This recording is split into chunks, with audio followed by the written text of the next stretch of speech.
community groups are helping to fill in the gaps where the government is falling short. One church in Maui is doing just that, sheltering people who lost their homes, even though the pastor and his wife's own home had burned down. That pastor, Rick Avila, joins us now from Maui. Welcome. So sorry to meet you under these circumstances.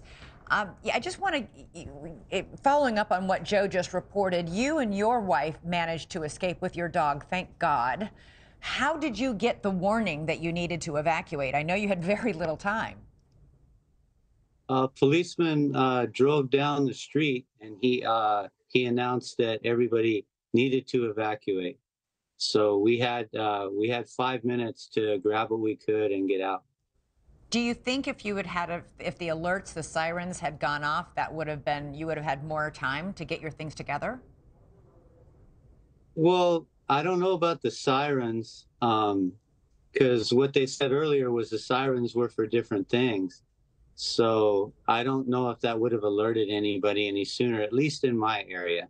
Maybe in different areas it might have been different, but. And where were you able to go with your wife and dog? I know a lot of people, when they finally did try and flee the fire, found the roads clogged and they couldn't get through. Well, from where we were north up to our church, the road was clear. So I was able to come up to the church and sleep on the floor. You slept on where? On the floor? I slept on a table, but I was very comfortable. I was fine. The night after the fire, I know that you housed many people in your church who had lost their homes. Yeah, there was a couple of pretty big extended families, and at least the ones that were here, they had the next day they had a place to go. Are you getting everything you need at this point? It's been more than a week.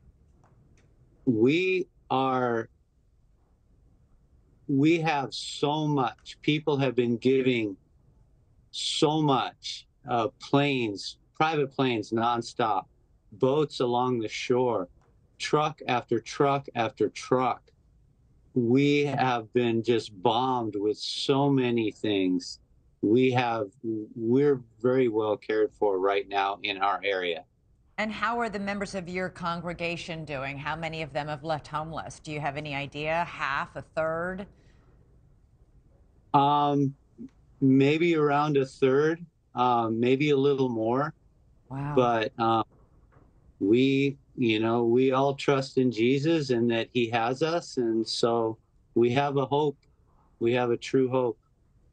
Well, Rick, I think there's going to be a lot of need for you in the days and weeks and months ahead. A lot of spiritual strength people will be calling on now. Thanks so much for joining us, and good luck. Thank you so much. Have a nice afternoon. Thanks so much for watching. Go to joinnn.com to find NewsNation on your television provider. And don't forget to click the red subscribe button below to get more of NewsNation's fact-driven, unbiased coverage.